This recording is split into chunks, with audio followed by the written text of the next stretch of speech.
noite, você pode se assentar. Uou! Muita gente já deve estar se perguntando, cadê a bandeira do Tubarão? Tá aqui, parabéns a todos vocês. Cara, que incrível estar com vocês novamente. Depois de um final de semana espetacular. Cara, que incrível. Que incrível mesmo. Muito obrigado, Brahim. Muito obrigado. Vocês estão animados? Não. Vou dar mais uma chance. Vocês estão animados? Oh! Quem aqui participou do Camp One, levanta a mão. Isso, muito bom. Gente do céu. Que final de semana incrível nós tivemos.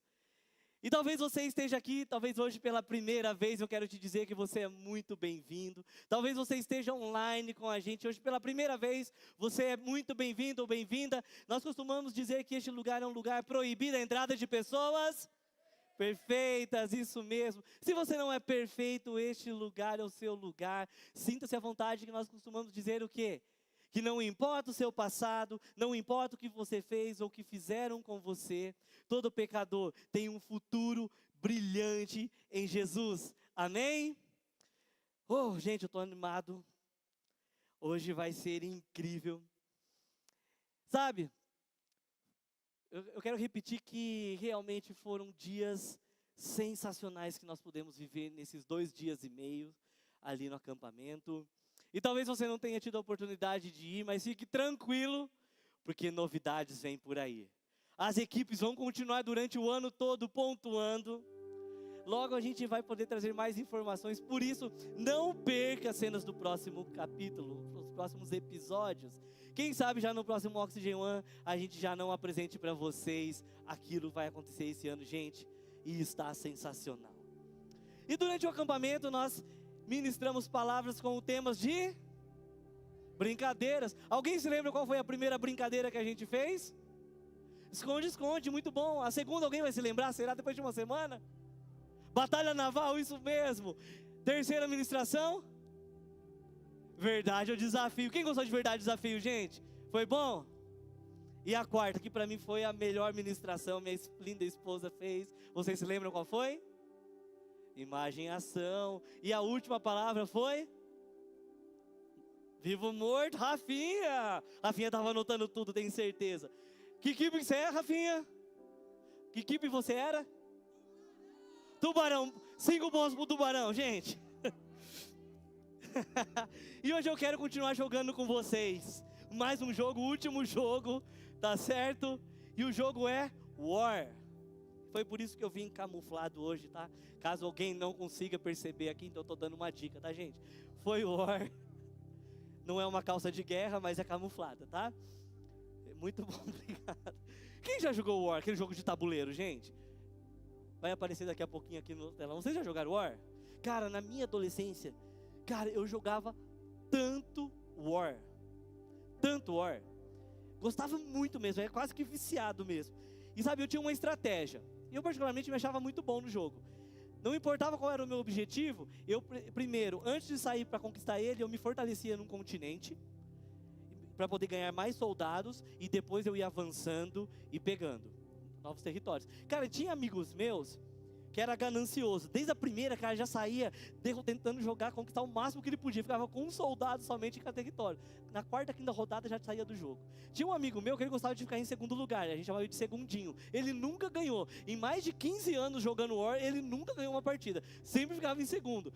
E ele não gostava de fazer o objetivo dele. Ele gostava de tirar alguém do time, sabe? Então ele marcava alguém e falava assim, é ele que eu vou eliminar. O objetivo dele, conquistar a América do Norte, Oceania e um terceiro.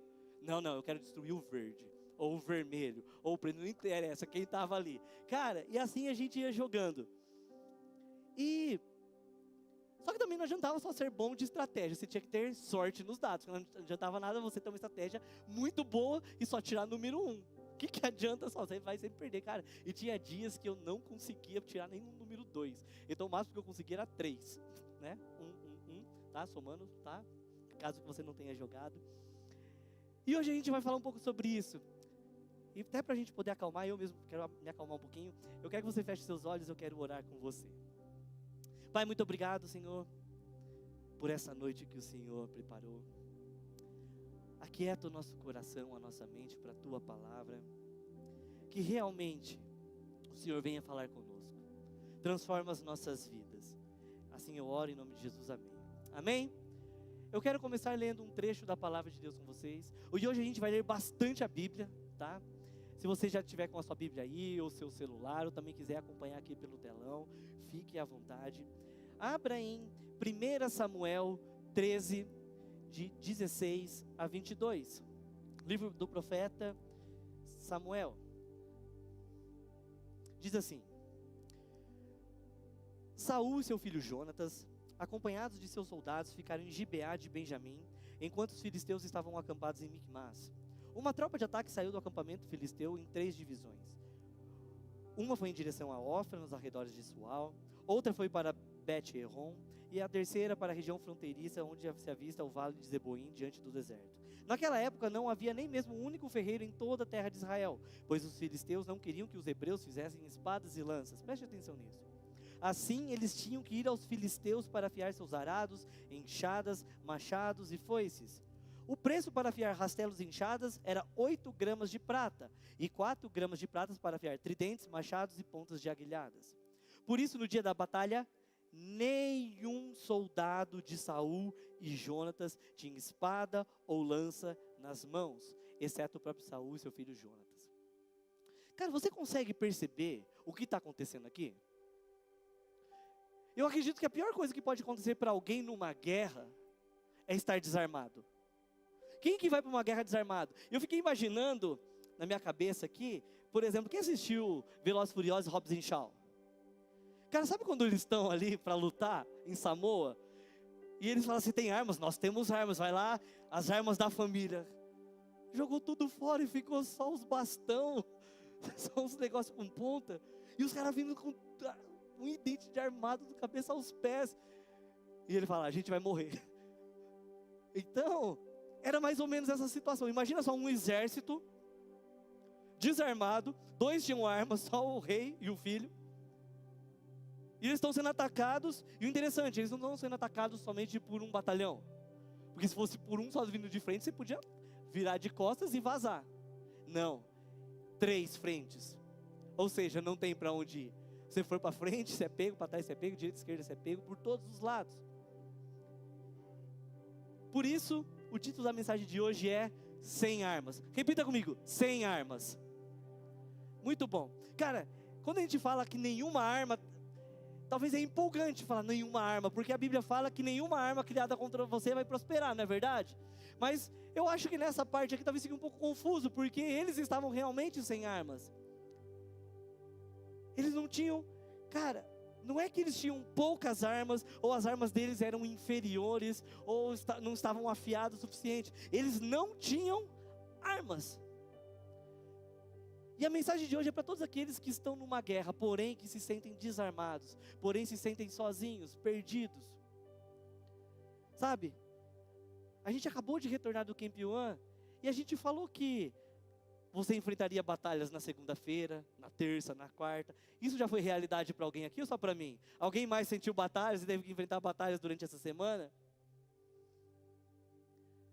Sabe, eu não sei qual área da sua vida essa palavra vai se aplicar. Meu primeiro pensamento seja que talvez vai ser para a área financeira. Talvez você esteja enfrentando uma batalha financeira. Meu segundo pensamento seja que você está enfrentando uma área de relacionamentos. Talvez você esteja enfrentando algum problema relacional. E o meu terceiro pensamento é que talvez você esteja passando por problemas emocionais. Eu acho que tudo se resume, a gente consegue encaixar tudo nessas três áreas, correto? Se alguém achar que tem uma quarta área, depois você pode me falar que a gente vai acrescentando e a gente vai melhorando. E talvez te deixe talvez você esteja um pouco confuso, porque você fala, Deus, eu acabei de viver dias incríveis da minha vida, por que eles não podem continuar sendo como estava ali no acampamento? Onde eu me esqueci dos meus problemas, onde eu consegui ouvir a tua voz, onde parece que tudo foi tão leve. Sabe, muitos estão enfrentando batalhas nesse momento e talvez você tenha pensado coisas do tipo, o que eu devo fazer agora? Como que eu devo prosseguir? O que eu devo fazer? Como ir adiante? E essa questão que eu quero trabalhar um pouco com vocês. E eu quero te fazer uma pergunta. Onde estão as suas armas. Onde estão as suas armas? Porque no texto que nós lemos, nós vemos Saul e Davi. E como a gente disse no Camp One, nós falamos sobre Saul, certo? Saul foi o primeiro rei de Israel. Então a gente tem de um lado Saul, de outro lado a gente tem Jonatas. Eu falei Davi, né? Desculpa, gente, estou com Davi na cabeça. A gente tem Saul e Jonatas. E pela perspectiva humana, naturalmente, era Jonatas que deveria assumir o reinado após a morte de Saul. Só que como a gente viu, Deus rejeitou Saul como rei e ele aprovou Davi no lugar dele. Sabe, isso cria um contraste que eu quero trazer para você, que é algo revelador, porque muitas vezes os nossos pais, os nossos professores, os nossos mentores, pastores, avós, tios, eles transferiram as suas inseguranças, os seus medos e criaram limitações nas nossas vidas. Faz sentido isso para vocês? Não por mal, claro, não que eles quisessem causar mal a vocês, mas como se fosse uma espécie de proteção para eles. Como se eles tivessem poder de dizer assim para você: olha, não faça isso porque não vai dar certo. Sabe, ninguém aqui conseguiu fazer isso. Nós tentamos, nos machucamos. Por favor, nós não queremos que você se machuque. Olhe só como está o seu avô, olhe só como está a sua avó, seus pais. Nós tentamos fazer a mesma coisa e não dá certo. Não tente você também. Não tente você entrar nessa faculdade, porque a gente tentou durante anos, gerações, e ninguém conseguiu. Não tente você ser alfabetizado. Para que entrar numa faculdade? Continua trabalhando, continua seguindo a carreira do seu pai e da sua mãe. Não tente você se casar porque a nossa família tem alguma coisa muito errada, porque ninguém consegue permanecer casado durante muitos anos. Seus bisavós são divorciados, seus avós são divorciados, seus pais são divorciados. Você acha que você não vai ser diferente? Cara, entra nesse trabalho, fica quietinho ali, nem tenta uma promoção, porque dar uma promoção dá trabalho. Porque quanto mais você cresce, mais você aparece, mais vão querer puxar o seu tapete. Quem diria ainda você tentar abrir seu próprio negócio? Não faz isso não. Faz isso não, porque todo mundo aqui já tentou e todo mundo quebrou a cara. Olha a nossa família como é sem dinheiro, olha a nossa família como é zoada, olha como a gente não conseguiu ir para frente. Cara, a gente só está querendo preservar você. Faz sentido isso para vocês? Sabe, as pessoas tentam fazer isso por quê? Porque elas tentam mostrar as coisas como são aos olhos dela. Mas o que elas não percebem é que as coisas não têm que acontecer do jeito que aconteceu para elas. O problema é que elas transferem para nós coisas que deram erradas na vida dela. Por isso não deixe que as pessoas coloquem sobre você seus medos e fracassos. Não deixe que ninguém te sobrecarregue com as expectativas de vida não realizadas. Deixa eu te dizer uma coisa. Seja o primeiro. Se for necessário, seja o primeiro. Eu não vou lembrar agora o nome do filme, meu amor, se você lembrar, das mulheres que trabalhavam na NASA. Você lembra? Estrelas Além do Tempo. Quem assistiu esse filme? Cara, um filme fantástico. Se você não assistiu, assista. História real de mulheres negras na época da segregação racial nos Estados Unidos, trabalhando na NASA. Cara, fantástico. E tem uma cena do filme que uma daquelas mulheres queriam ser engenheiras, só que não existiam faculdades para negros, somente para homens brancos. E ela tem que ir até o tribunal para ela conseguir estudar naquela faculdade. E o juiz está disposto a não deixar ela ir. E ela fala: o senhor sabe a importância de ser o primeiro, porque o senhor foi o primeiro da sua família a se formar. Daí ela fala o seguinte: de todos os casos que o senhor ouvir hoje nesse tribunal, qual realmente vai importar daqui 50 anos? Por isso, ninguém melhor do que o Senhor sabe qual é a importância de ser o primeiro. Por isso, seja o primeiro da sua casa a se casar e ter uma família bem-sucedida com filhos saudáveis.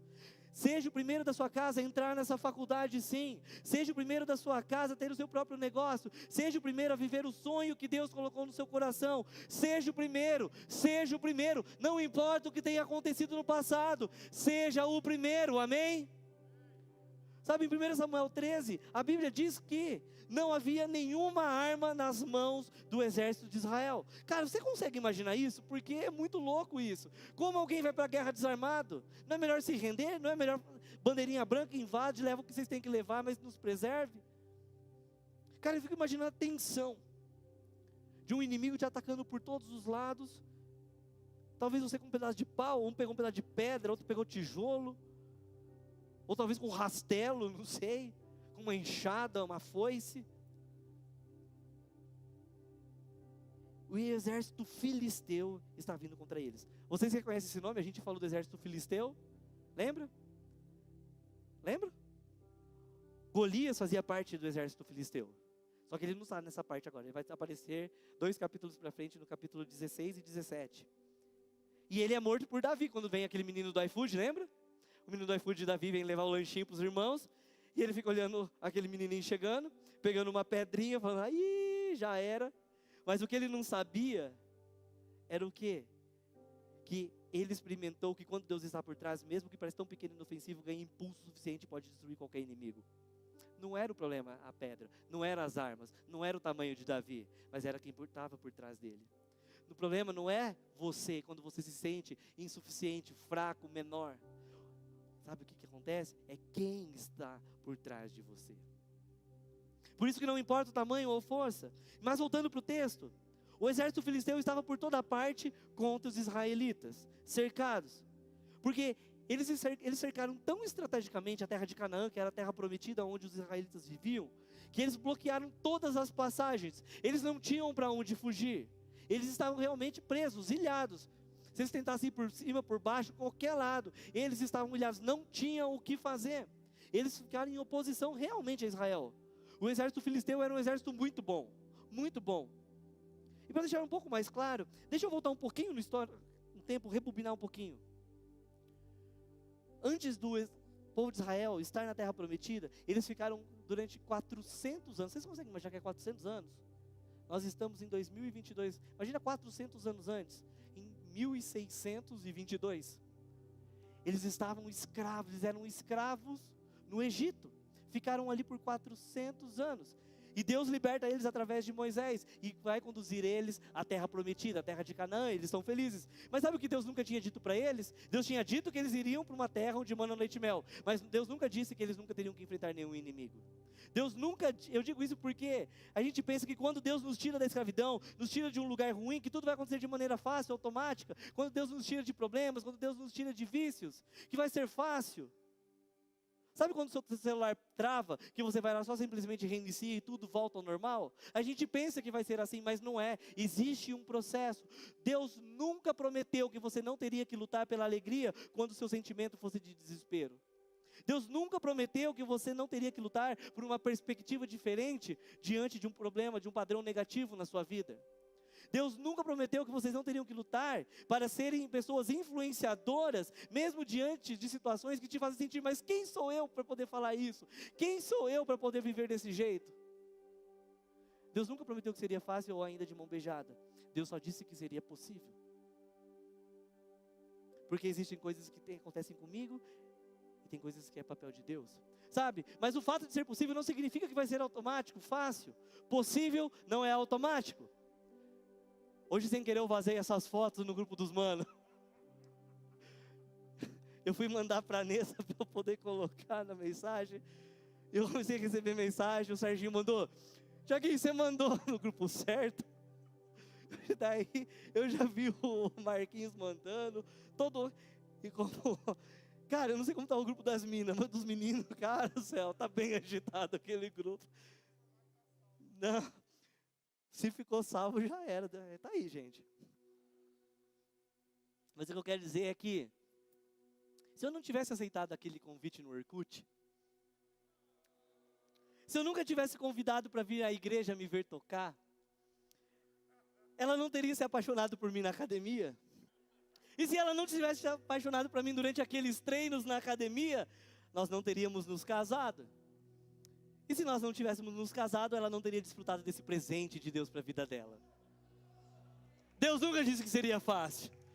Amém, gente? Pode aplaudir. É para aplaudir de pé, igreja. Amém. Amém. Sabe o que eu quero dizer para vocês? É que existem coisas que Deus te deu, mas ainda que você vai ter que correr atrás dela. Por isso busque, corra, persiga, vá atrás. Porque se Deus coloca algo em seu coração, você tem que ir atrás. É para isso que você tem a graça de Deus. Para ir atrás e conquistar aquilo que Deus te deu. Cara, eu estou tomando bastante energético. Só para me acalmar. Porque isso faz um efeito contrário em mim. Vocês terem uma ideia, no acampamento, nós tomamos quanto energético em 2 dias e meio? 25. Isso? 25 garrafas de 2 litros. Foram 50 litros de energético em 2 dias. Então, cara, tá tudo de boa. Deixa eu tomar um pouquinho aqui. Sabe, no início nós lemos um trecho da palavra. E talvez você aqui pode se sentir tanto como Davi quanto como Jonatas. Talvez você esteja meio na dúvida. A gente vai falar dos dois hoje, tanto de Saul quanto de Jonatas. Não sei porque eu estou falando Davi toda hora, gente do céu. Tem que me libertar de Davi. Mas eu quero te fazer uma pergunta. Talvez você não saiba responder agora, mas ali na frente você vai responder. Com quem você acha que você se parece nessa situação que vem a seguir? Com Saul ou com Jonatas? E eu quero ler com vocês o capítulo 14, de 1 a 14, que diz assim: certo dia, Jonatas, filho de Saul, disse ao seu jovem escudeiro: vamos ao destacamento filisteu. Do outro lado, ele, porém, não contou isso ao seu pai. Saul estava sentado debaixo de uma romanceira na fronteira de Gibeá, em Migron. Essa terra onde ele estava sentado era a terra onde Saul vivia, que era pertencente à tribo de Benjamim. E sabe, Saul não pediu para ser rei. Ele nunca tinha pedido para ser rei. Isso talvez nunca tivesse passado no seu coração, porque antes não existia rei em Israel. Somente Deus era o Deus de Israel. Tinham profetas, tinham sacerdotes, mas nunca teve necessidade de um rei. E o povo pediu um rei. E Deus disse: eles querem um rei, dê um rei. E eles deram Saul. Sabe, mas eu acredito que talvez Saul nunca tenha aceitado totalmente o seu papel como rei. Sabe por quê? Porque as indicações são que a sua insegurança o impediu de aceitar o seu destino dado por Deus. E talvez é assim que você esteja se sentindo hoje. Sabe, eu mesmo diversas vezes já me senti desse jeito. Sabe, eu quero fazer um contraste com vocês, cara, porque isso é tão poderoso, isso é tão forte, isso pode mudar as nossas vidas, isso pode mudar a tua história. Por isso, vamos continuar lendo. Então Saul estava sentado debaixo de uma romanceira, ok? E Saul, na fronteira de Gibeá, e com ele estavam 600 soldados, entre os quais Aias, que levava o colete sacerdotal. Ele era filho de Aitube, irmão de Icabode, filho de Finéias e neto de Eli, o sacerdote do Senhor em Siló. Ninguém sabia que Jonatas havia saído. Cara, ler a Bíblia no Antigo Testamento é quase um trava-línguas, cara. Isso melhora tanto a nossa dicção. E se você vai casar, quer ter filhos, cara, no Antigo Testamento tem nomes muito diferentes, que talvez você não precise nem dar sobrenome para o seu filho. Se você chama assim, Icabode, cara, não precisa. É só chamar Icabode, não precisa nem saber do que ele é. Certo? Mas vamos continuar. Em cada lado do desfiladeiro que Jonatas pretendia atravessar para chegar ao destacamento filisteu, havia um penhasco íngreme, um se chamava Bozés e outro Sené. Cara, cada nome. E havia um penhasco ao norte na direção de Micmas e outro na direção de Geba. E Jonatas disse ao seu escudeiro, no verso 7, vamos ao destacamento daqueles incircuncisos. Cara, chamar alguém de incircunciso, eu falo de novo, eu falei isso no acampamento, chamar alguém de incircunciso hoje não tem sentido nenhum. Mas naquela época era a pior coisa que você podia chamar alguém de incircunciso. Eu não vou dar risada, embora eu queira dar, porque isso me recorda de algumas conversas no acampamento. Mas voltando, alguns meninos vão saber isso que eu estou falando. Talvez o Senhor haja em nosso favor, pois nada pode impedir o Senhor de salvar, seja com muitos ou com poucos. Disse seu escudeiro, faze tudo o que tiveres em mente e eu irei contigo. Jonatas disse, venha, vamos atravessar na direção dos soldados e deixaremos que nos avistem. Se nos disserem, esperem aí, até que cheguemos perto, ficaremos onde estivermos e não avançaremos. Mas se disserem, subam até aqui, subiremos, pois este será um sinal para nós de que o Senhor os entregou em nossas mãos. Então os dois se deixaram ver pelo destacamento dos filisteus, que disseram, vejam, os hebreus estão saindo dos buracos onde estavam escondidos, e gritaram para Jonatas e seu escudeiro, subam até aqui e lhes daremos uma lição. Diante disso, Jonatas disse ao seu escudeiro, siga-me, o Senhor os entregou nas mãos de Israel. Só porque nos ameaçaram, só porque eles nos insultaram, sabe? E esse insulto, e essa coisa que os filisteus estavam fazendo contra o povo de Israel, foi um sinal para Jonatas, e um convite para Deus poder agir. Porque Deus podia fazer o impossível naquele momento. E no verso 13 e 14, Jonatas escalou usando as mãos e os pés, e o escudeiro foi logo atrás. Jonatas começou a derrubá-los e seu escudeiro logo atrás o matava. Naquele primeiro ataque, Jonatas e seu escudeiro mataram cerca de 20 homens numa pequena área de terra. Ou seja, Jonatas e seu escudeiro, eles foram em direção aos filisteus. Eles não esperaram os filisteus os atacarem. Ele teve uma atitude. Cara, eu acho incrível aqui porque Jonatas era muito corajoso, porque ele estava com uma arma na mão. Mas quem realmente era mais corajoso era o escudeiro, que não tinha nada na mão. Cara, que convite. Cara, vamos lá matar eles? É 20. Eu tenho uma espada, você não tem nada. Eu derrubo e você mata. Como? Não sei. Passou agora aqui.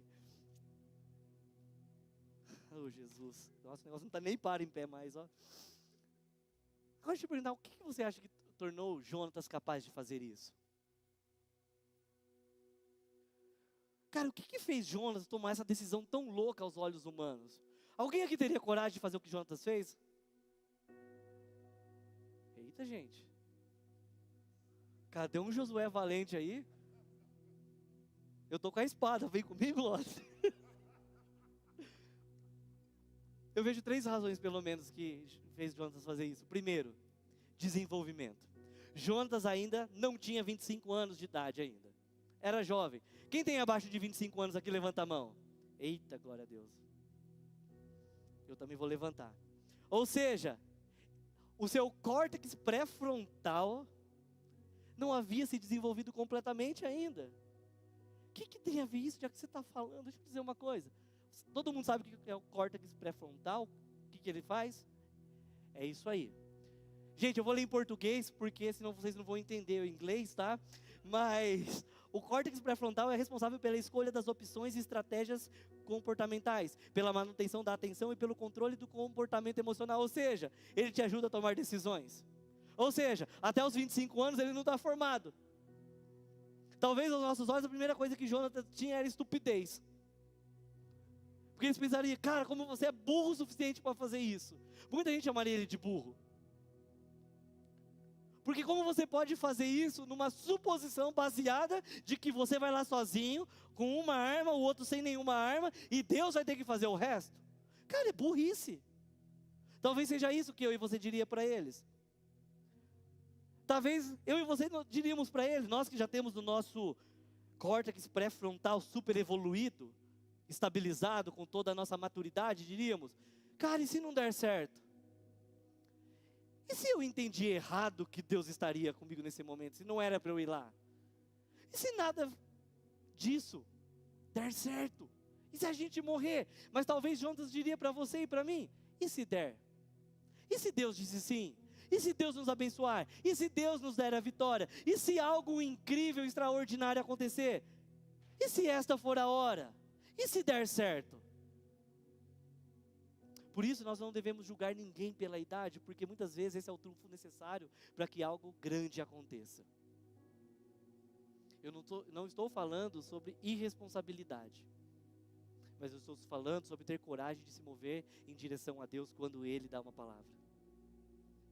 A segunda coisa que Jonatas tinha a seu favor era o desapego. Eu acho interessante porque ele se desapegou da sua própria vida, porque ele estava ali para ser atacado. 3 lados, 3 divisões de soldados vindo da sua direção. Por isso, Jonatas teve que se desapegar do resultado da derrota iminente, porque, cara, não tinha como ganhar. E seguir em frente pela fé. Cara, como que você vai em direção ao inimigo? Como você sai da sua insegurança e passa por cima de coisas que as pessoas passam e acham que é impossível? Como que você vence um legado, supera um legado ruim, traumático da sua família? Como que você vai ser o primeiro? Um passo de cada vez. E Jonatas entendeu isso, porque ele sabia que Deus podia fazer algo. E esse é um novo nível de fé para Jonatas. É um nível avançado de desapego. E ele disse, tudo bem, ok, é isso que eu vou fazer. É isso que nós vamos fazer. Nós vamos aparecer ali. A gente vai deixar que eles nos vejam. Se eles falaram, fica aí que a gente vai até vocês, a gente fica e Deus não vai estar conosco, a gente volta. Mas se eles falaram, subam, a gente vai, porque Deus nos deu a vitória. A terceira coisa que tinha, Jonatas provavelmente era o desespero. Porque eles não tinham armas e ele sabia, se eles ficassem sentados ali junto com seu pai, debaixo daquele pé de romãs, eles seriam derrotados, seriam mortos, seriam saqueados. Mas se ele fosse até lá, ele poderia ter a vitória. Então Jonatas vai em direção ao poder de Deus. ele tem coragem, ele se reveste de coragem e ele vai. Agora, o que isso representa para você nessa noite?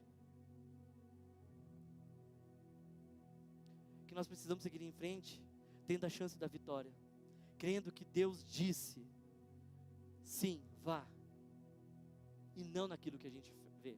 Isso é ter fé. Fé não é aquilo que você vê com os seus olhos, mas fé é dar em direção ao invisível.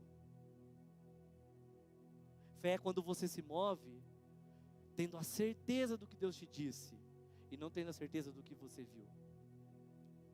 Por isso, qual foi o sonho que Deus resgatou no seu coração nesses dias de Camp One? O que Deus tem trazido à tona, que estava tão escondido que você não tinha coragem mais de viver? É isso, esse é o sonho que Deus tem trazido a você. Traz a sua memória agora. O que Deus tem falado ao seu coração nesses dias? Se é isso que Deus te disse, continue e siga em frente. Não para, não desista. Porque enquanto Jonatas segue em direção aos desafios da batalha, enquanto ele está indo ao encontro com o inimigo, duas coisas acontecem. A primeira, Deus já tinha dado a vitória a eles, e eles só precisavam ter de coragem para ir lá pegar aquilo. E a segunda, lembre-se de onde seu pai estava. Sentado debaixo de uma árvore de romã. Cara, não sei se faz sentido para vocês, talvez você esteja perguntando, o que tem de errado com o romã? Você não gosta de romã? O senhor é contra romã, pastor? Por que o senhor está falando tanto de romã? Por que o senhor está falando, qual que é o problema de ele estar sentado ali? Porque não tinha o que fazer. Cara, deixa eu falar, eu não tenho nada contra a romã, cara, ela é uma fruta aceitável. Eu não lembro de ter comido, mas ela é uma fruta aceitável. Não tanto quanto o coco que Eva comeu e tomou. É piada interna do acampamento, se você estava lá, você vai lembrar. Mas não tem nada errado de estar sentado embaixo de uma árvore.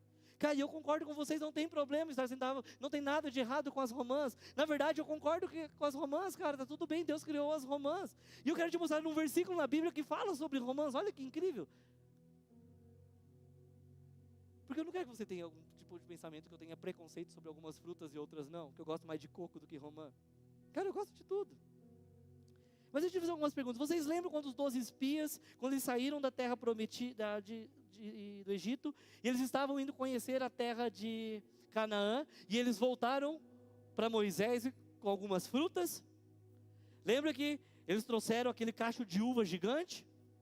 Lembra? Uma bola de uva para cada pessoa? Só que eles não trouxeram somente uvas, eles trouxeram outras frutas também. Números 13 e 23. Quando chegaram ao vale de Escol, cortaram um ramo do qual pendia um único cacho de uvas. 2 deles carregavam o cacho pendurado numa vara. Colheram também romãs e figos. Cara, por que a Bíblia tem que falar da romã? A romã não era gigante, provavelmente. Ele não fala que era gigante, fala que as uvas eram gigantes. Mas para que falar de romãs? Sabe por quê? Romãs não crescem no Egito. Romã era uma fruta nova para um novo lugar, para uma nova temporada da vida deles. Deus estava mostrando, eu estou te mostrando algo novo que vai acontecer na sua vida. Algo que vocês jamais viram antes. Que Deus estaria levando eles a um novo lugar pela fé. Então quando eu vejo Saul sentado debaixo de uma árvore de romãs, cara, isso serviu como um lembrete para mim. De que ele estava sentado sobre algo que Deus tinha dado a eles. Saul estava sentado embaixo de algo que era a promessa de Deus, onde ele os levaria. Não tinha romãs no Egito, mas tinha na terra de Canaã. Mas romãs não são somente um sinal da promessa de Deus, mas também era o símbolo que estava bordado, pendurado nas vestes dos sacerdotes. Essa era uma veste sacerdotal, e tinham vários elementos que tinham muita simbologia, tinha muito significado.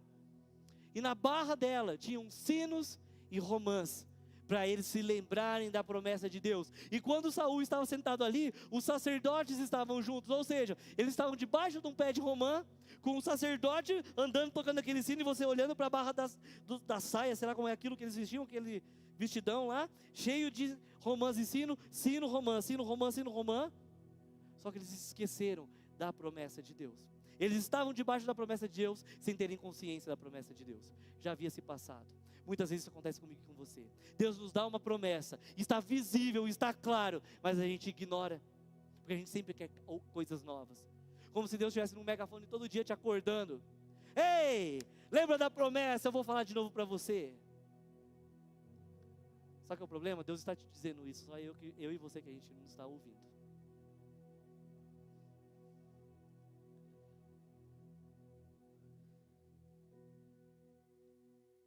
Cara, a romã não era uma fruta acidental, não foi aleatório colocar isso, porque a Bíblia podia ter escrito assim, quem escreveu 1 Samuel, que ele estava debaixo de uma árvore, mas ela quis nos dizer que ele estava sentado e se esquecia da promessa. Porque a promessa de Deus estava visível naquela árvore. E não é porque as coisas não estavam acontecendo como ele queria, que Deus não estava com eles ou que eles seriam um perdedor. Porque você tem a promessa de Deus sobre você e, cara, isso é visível. Por isso não se senta, não se acomode. Quando Deus quer que você se levante, olhe para o alto, siga em frente. Tudo que você precisa fazer é olhar para cima. Como o salmista diz, eleva os meus olhos para os montes e me pergunto, de onde me virá o socorro? O meu socorro vem do Senhor que fez céus e terra. Ele não dorme, o guarda de Israel não dorme. Deus está com você de dia e de noite, não importa o problema que você esteja enfrentando, não importa a situação, o Senhor, o Deus dos exércitos, está com você. Basta você olhar para cima e se lembrar da promessa. Por isso, a importância de saber com quem você segue, quem que você segue, quem são as pessoas que estão com você. Porque ou você fica confortável sentado debaixo da promessa, ou você se levanta e vai em frente acreditando na promessa de Deus, por fé, não pelo que você vê. Tudo bem até aqui? Posso continuar, Abraim? Amém. Outra coisa que o texto diz também, que no território de Israel não havia ferreiros. Somente os filisteus haviam ferreiros e dominavam a arte de fazer armas. Somente eles mexiam com metais. E eles sabiam que se eles pudessem impedir os israelitas de fabricarem suas próprias armas, eles sempre estariam enfraquecidos diante deles. E era isso que aconteceu, isso era um fato. E diante do fracasso iminente, Saul vai para debaixo de uma romanceira, como muitas vezes eu e você. A gente deixa de acreditar na vitória, nas promessas, e a gente acha que Deus não nos ouve mais. E é por isso que a gente deixa de orar, é por isso que a gente deixa de fazer o nosso devocional, não crendo que Deus pode mudar uma situação. Ficamos apenas rendidos, aceitando as coisas como elas são, ok, tudo bem, as coisas acontecem assim.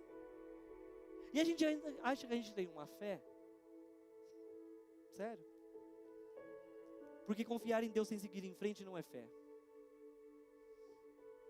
Por isso a importância de você não andar sozinho. Por isso a importância de você ter um mentor, alguém que te ajude a tomar as melhores decisões. Pessoas sábias. Por isso a importância de você ter um ferreiro na sua vida. Nós precisamos ter ferreiros à nossa disposição, porque os filisteus estão por toda parte. Mas quem são os filisteus hoje? Um exemplo, gente, a mídia. Uma gigante que quer falar o que a gente pode acreditar ou não, o que a gente pode fazer ou não. O mundo que nos pressiona de todos os lados, dizendo que nós não temos as ferramentas certas. Dizendo que você nasceu nessa família, então você vai ter que sofrer o resto da sua vida. Dizendo que você não pode conquistar o seu território. Dizendo que você não pode conquistar os seus sonhos. Dizendo que não adianta ter esperança. Olha como o mundo está, olha as guerras. Acabamos de passar por uma pandemia. E por que uma guerra iminente à frente? O mundo está pressionando de todos os lados. E nós estamos no centro de tudo isso. Os filisteus estão por toda parte. E eu repito, Israel não tinha nenhuma arma, e realmente eles não tinham armas nenhuma, mas também eles não tinham ferreiros. E quando eles precisavam afiar seus equipamentos agrícolas, eles tinham que ir até o mundo, até os filisteus, para conseguir aquilo. Isso trazendo para a nossa realidade, sabe o que é? Sabe quando você está com um problema, e você precisa de conselho, e você vai pedir conselho para as pessoas que estão piores do que você, pessoas que não têm os mesmos princípios e valores que você tem. É isso, é por isso que você precisa estar atento de qual fonte tem vindo os conselhos, instruções e conhecimento que você tem recebido. É por isso que nós falamos no campeão sobre sexo, porque nós temos ido buscar as nossas armas, as nossas informações, os nossos conhecimentos no lugar errado. Nós temos buscado em fontes erradas. Deixa eu dizer uma coisa, eu vou ensinar os meus filhos sobre sexo. Eu não vou deixar o TikTok ensinar minha filha sobre sexualidade. Eu vou ensinar. E nada contra o TikTok. Isso não é somente relacionado a sexo, mas também às suas emoções, todas as áreas da sua vida. Quando você busca em fontes erradas, você busca nos filisteus, e você se torna como um filisteu. E o que eles fazem? Eles te oprimem, eles te machucam, eles te colocam para baixo, porque é isso que eles querem. Porque eles sabem que se você estiver de pé, cara, ninguém pode te parar. Quantos de vocês já perderam batalhas porque não tinham um ferreiro na sua vida? Quantas decisões erradas porque vocês não tiverem que ensinassem vocês? Mas deixa eu te dar uma boa notícia. Nunca é tarde para ter um ferreiro. Nunca é tarde para ter um ferreiro. Só vai ser tarde demais se você deixar que as suas emoções e seus sentimentos dominem e tomem as decisões por você. As minhas emoções não me controlam, mas o Espírito Santo de Deus que habita em mim. Cara, eu sempre tive pessoas ao meu redor. Eu sempre tive pessoas com quem eu pudesse contar. Lembre-se dos lutadores que nós falamos na série Paradoxos. Por isso você precisa ter pessoas assim. Busque por pessoas assim. Mantenham elas perto, assim como eu fiz. Você precisa ter pessoas que podem dar conselhos reais. Não para te levar para o buraco, mas te ajudar a sair dele. Sabe, tem pessoas que você pede um conselho para sair do buraco e ele te entrega uma pá para você cavar um pouquinho mais. E depois quer jogar água, não para matar a tua sede, mas para te afogar. Porque uma coisa é ter um equipamento agrícola, outra coisa é ter ferramentas certas para lutar. Sabe, os israelitas eles tinham a matéria-prima, mas eles não tinham um ferreiro. Vocês já tiveram que entrar numa batalha, mas não tinham um ferreiro? Cara, porque não adianta você ter um potencial gigante dentro de você se você não souber como usar isso da maneira correta. Talvez alguns aqui serão pais, outros já são, mas nunca tiveram um pai. Nunca tiveram um pai presente que ensinasse, que mostrasse ao longo do caminho como fazer as coisas. Talvez alguns de vocês nunca tiveram um ferreiro por perto. Cara, mas você precisa ir em frente. Mas como colocar isso em prática na minha vida? Como colocar isso em prática se eu nunca tive um ferreiro, se eu nunca tive ajuda? Como fazer isso dar certo se eu sempre estive sozinho, sempre fui eu por mim mesmo? Nunca teve alguém que pegou na minha mão e me ensinou. Nunca teve alguém que me levou a fazer. Cara, eu conheço pessoas que estão vivendo numa cadeia, num ciclo vicioso, porque eu aprendi assim com meu pai errado, então eu vou fazer assim, e uso isso como uma desculpa. Vícios têm sido transformados de gerações em gerações. Meu bisavô bebia, meu pai bebia, meu avô bebia, minha mãe bebia, todo mundo bebia, eu tenho que beber. E eu sei que muitos de vocês vivem nesses ciclos. Eu sei que muitos de vocês experimentam essas coisas. Como colocar em prática se eu não tenho um ferreiro? Cara, é por isso que é importante você estar aqui no Oxigênio com a gente. Por isso que é importante você estar nos nossos grupos de oxigênio, nos nossos gols. Por isso que é importante você estar nas nossas reuniões de domingo. Porque em todos esses encontros você vai receber ferramentas e direcionamentos de como você seguir em frente. A Bíblia fala que maior é aquele que está em você do que aquele que está no mundo. Isso é verdade. Jonatas disse: nada pode impedir o favor de Deus sobre nós. Cara, isso é fantástico, mas eu preciso te perguntar: você crê nisso? Que nada pode impedir o favor de Deus quando Deus está com você? Se você crê nisso, então por que você está perdendo batalhas? Porque você não tem um ferreiro. E quando você não tem um ferreiro, quando você não tem alguém que te ensine como pegar a matéria-prima e transformar isso numa arma, em algo que seja útil na sua vida, você fica perdido, paralisado, você somente segue como a dança está. Por isso eu, Tiago, pastor Tiago, pastora Vanessa, toda a nossa equipe, nós queremos ser um ferreiro melhor para vocês. Eu quero ser um ferreiro melhor para vocês. A batalha é sua, mas nós podemos ser o seu ferreiro. O meu papel como pastor é moldar e formar. Moldar e formar. Mas isso só é possível se você estiver comigo. Isso só é possível se você estiver com a gente no Oxigênio One. Mas voltando para o texto. Talvez agora a gente percebe e fala: cara, como Saul estava errado, e a gente acusa Saul. Mas deixa eu te dizer uma coisa. E eu fiquei pensando: Saul nunca teve um ferreiro para ensinar ele como ser um rei. Ele teve um pai, mas que não tinha sido rei. Ele não sabia como era ser rei. Ele não teve um ferreiro, eu também tive compaixão de Jonatas, porque o seu pai também não foi um bom ferreiro para ele, que não podia mostrar como fazer.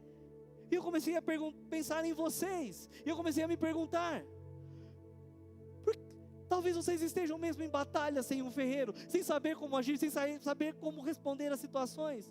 Talvez vocês estejam em guerra sem armas. Aquela era a situação de Israel. E no Novo Testamento, 2 Coríntios, o apóstolo Paulo fala à igreja como lutar com as armas certas, porque cada um de nós tem um estilo de luta diferente. 2 Coríntios 10:3, pois embora vivamos como homens, não lutamos segundo os padrões humanos. Nós não vamos aos filisteus para afiar as nossas armas, porque isso é caro demais.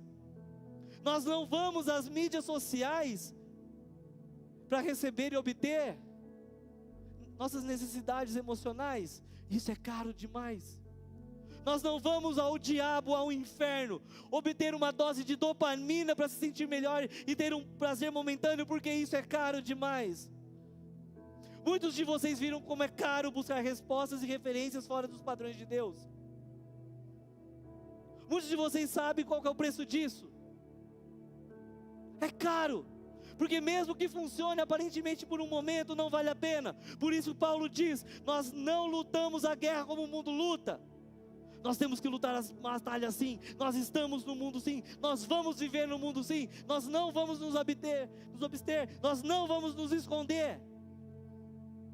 Nós somos realistas sim, a gente não é trouxa não, mas eu não tenho que lutar dessa forma. As armas que nós temos têm o poder divino para destruir fortalezas, e é isso que ele fala no verso 4 de 2 Coríntios 10, as armas com as quais lutamos não são humanas, pelo contrário, são poderosas em Deus para destruir fortalezas. É o Espírito de Deus em você, cara, você não está sozinho. Cara, você tem o autor da vida dentro de você. Como você está com medo?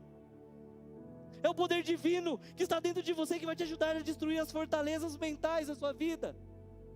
Mas quando você vai ao mundo, sabe o que acontece? Você não destrói fortalezas, na verdade você cria fortaleza.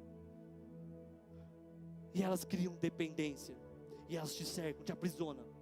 Você acha que você está bem, só que você é um prisioneiro de si mesmo. Por que ir ao mundo buscar algo que pode trazer uma falsa ilusão de alegria, de contentamento momentâneo, prazer, quando Deus tem tudo para te dar em abundância, porque você é filho de Deus? Não vai ao mundo buscar as armas e depois buscar a Deus, não. Busque as armas em Deus e depois vai vencer o mundo. Jonatas disse que nada pode impedir o favor de Deus sobre as nossas vidas. Eu tenho uma aliança com Deus que é todo poderoso. Sem armas, ele obteve a vitória. Bem, ele tinha uma arma, o escudeiro dele não. E Deus falou assim, para de falar que você não tem nenhuma arma. Para de falar que você não tem uma arma, porque às vezes você tem uma, e uma é o bastante. Agora, dia 11 de maio eu completo 36 anos. E se alguém de vocês já quiser comprar um presente, fazer uma festa, cara, eu vou gostar muito, tá? Pode chamar. Ninguém quer fazer, tudo bem. Amém, eu vou lá comer sozinho, com a minha família. Estou brincando. Vocês estão bem?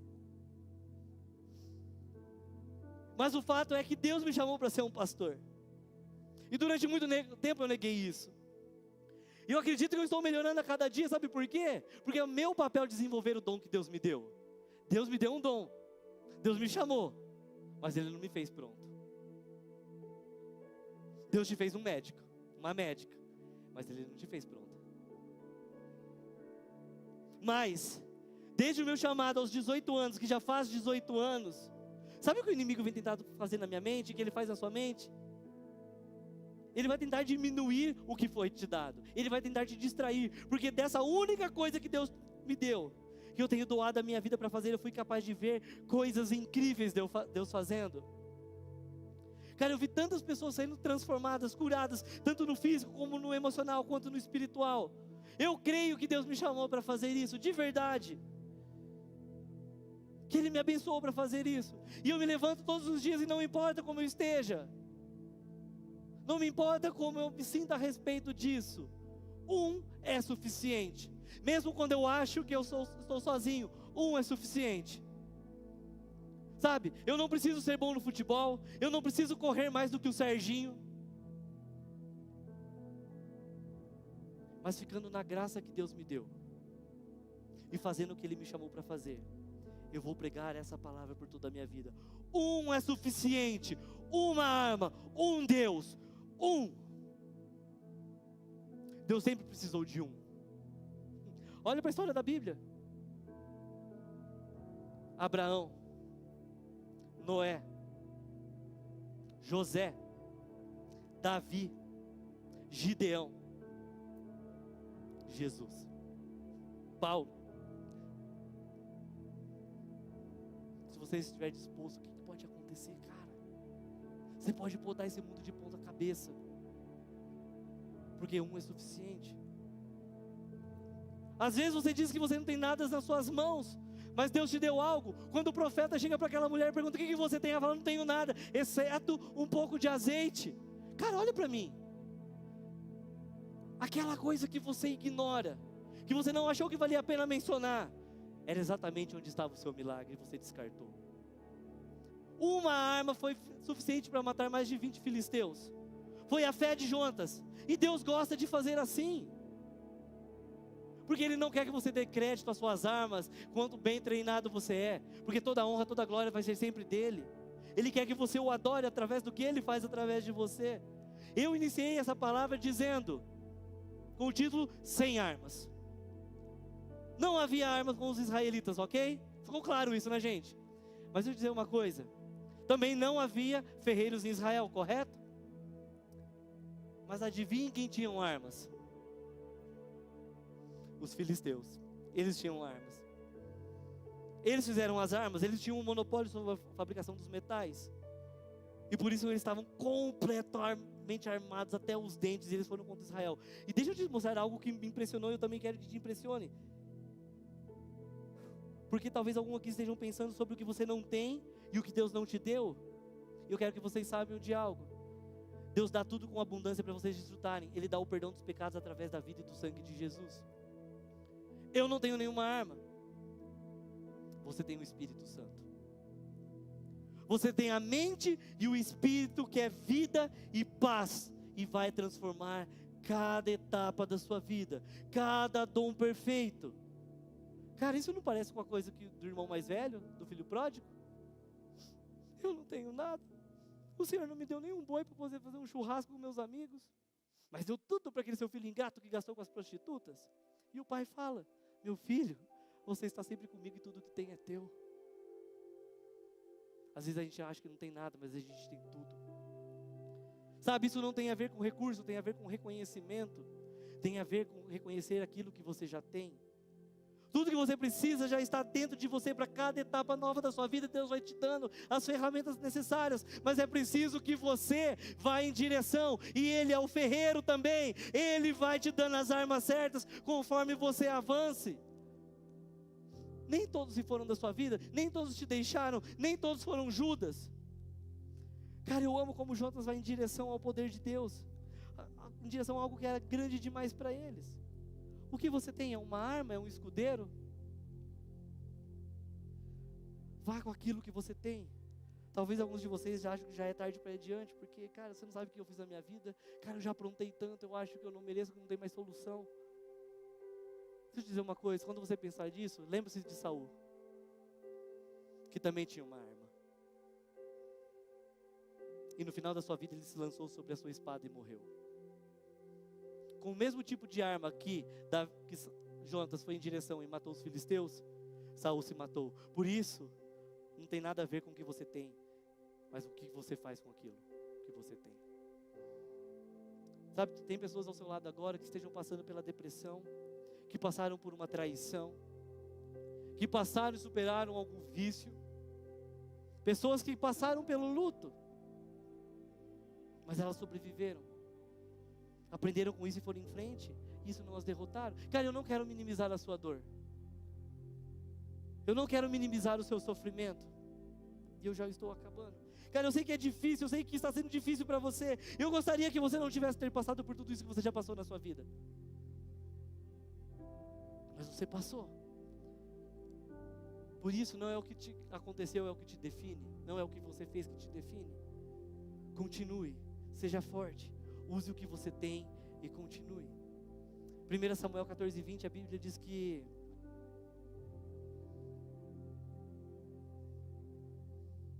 quando Jonatas foi em frente, com a força que ele tinha, com a espada que ele tinha, com o escudeiro sem nenhum armamento, com os recursos, com a sabedoria, com a coragem e a certeza de que Deus estava com ele, sabe o que aconteceu? 1 Samuel 14:20, então Saul e todos os soldados se reuniram e foram para a batalha, encontraram os filisteus em total confusão, ferindo uns aos outros com as suas espadas, mas nós não temos espadas, o inimigo tem. E quando eles entraram em combate, adivinha o que houve? Eles começaram a se matar.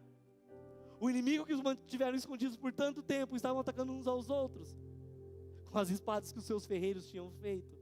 Cara, eu fico imaginando os filisteus afiando as suas espadas. A gente vai acabar com eles. Mas eles sabiam que daqui a pouquinho eles estavam matando um ao outro. Por isso eu quero que o inimigo saiba que nenhuma arma criada contra mim vai prosperar. Nenhuma arma criada contra você vai prosperar. Nenhuma arma. Por isso diga, nenhuma arma. Nenhuma arma. Cara, às vezes o inimigo está tão ocupado tentando saber como vai te derrotar. E Deus vai usar a arma que Ele está criando contra você para a destruição dele. O que eu não sabia é que as armas podem estar nas mãos dos filisteus, mas os filisteus estão nas mãos de Deus. E quando você se move em direção àquilo que Deus te chamou para fazer, você vai ficar surpreso. E talvez a própria arma que pensaram que fosse te matar vai ser aquela que Deus vai usar para te salvar. Essa é a palavra de muitos de vocês têm orado pedindo a Deus, se perguntando: Deus, por que eu estou passando por isso? Por que isso está vindo contra mim? Por que isso está acontecendo? Por que eu não consigo vencer isso? Por que eu não tenho ninguém para me ajudar? Feche os seus olhos. Deus disse e Ele quer te mostrar o que Ele pode fazer na sua vida. Deus quer usar a arma que o inimigo está forjando contra você para usar a seu favor. Ele quer te salvar se